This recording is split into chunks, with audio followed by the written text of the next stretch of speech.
Destined to Lead. In a quiet kingdom nestled among the hills and rivers of ancient Africa, a woman named Mirem received a strange visitation in her dream. A shining figure with eyes like fire and a voice like thunder spoke. "You shall give birth to a son, not just a son, but a king. Nations will bow before him, but he must pass through fire to wear the crown." When Mirem awoke, she trembled. She told her husband, and the elders confirmed the message. That very season, she became pregnant. She gave birth to a boy and named him Jabari, meaning the brave one. His right ear carried a unique birthmark the shape of a lion's tooth. It was a mark of royalty in their land, known only to few. But before Jabari could even speak his first words, tragedy struck. In the darkness of night, a band of raiders stormed the village. They didn't seek gold or cattle, only the child. By morning, Jabari was gone. He was taken across the forests to a distant community where no one knew his lineage. A kind woman raised him as her own, unaware of his origin, but destiny cannot be buried. When Jabari turned 8, a prophet wandered into the village and looked upon the boy with wonder. "There is a crown hovering above your head," the prophet said. "You are born to be king." Word of this prophecy reached the ears of King Omari, the aging ruler of Jabari's true homeland. Fear gripped him. He summoned spies, searching for the boy.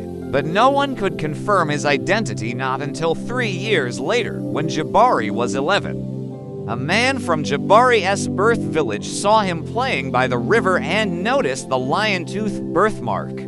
Shocked, he ran back home. Weeks later, Jabari was found and reunited with his real parents. The joy in the land was beyond description. But with his return came another visit from the same heavenly messenger who spoke to his mother. The messenger said, "Yes, he is destined to lead. But he must first prove his strength, his wisdom, and his worthiness." 3 trials await him. The first trial, the land of giants. Jabari was to journey beyond the Great Sea to the land of giants, a forbidden place no ordinary man dared enter. His mission, to pluck a single strand of hair from 3 different giants, each more dangerous than the last. With only his courage and a sacred spear, Jabari crossed stormy waters. He outwitted the first giant with speed, outclimbed the second by scaling a cliff at night, and finally faced the third in open combat. After many wounds and near-death moments, he returned with all 3 hairs. The people rejoiced. The hairs were handed over to the royal craftsman, who began to carve a crown unlike any ever seen, using the hairs as symbols of power. The second trial, the withered land, there was a village cursed with unripe fruits. For years, trees bore flowers, but fruits rotted before ripening. Jabari was sent to discover the mystery. He fasted and prayed.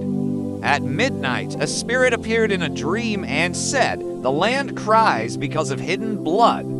Until truth is spoken, no fruit shall flourish." Jabari gathered the elders and began to search. He discovered that generations ago, a betrayal occurred. A brother murdered another for land and covered it up. When the truth was confessed and restitution made, the curse broke.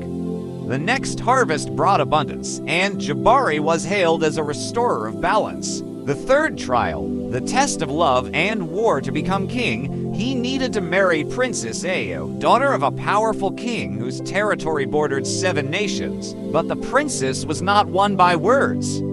Her father challenged Jabari. "Only the man who can defeat the 7 champions of my court and bring back the flaming jewel of Mount Kibu may marry my daughter." Jabari accepted.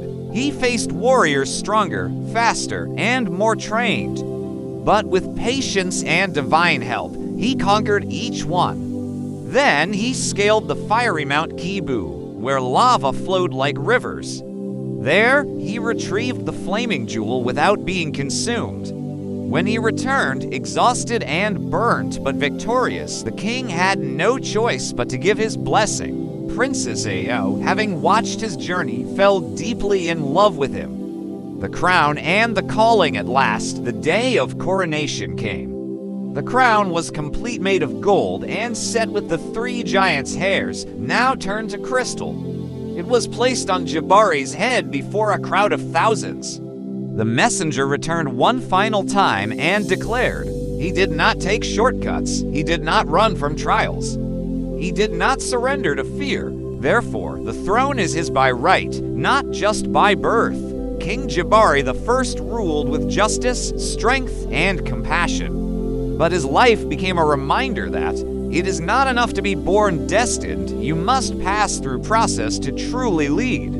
Greatness is not just inherited, it is proven. And so, his story was passed down through generations as the tale of the boy destined to lead.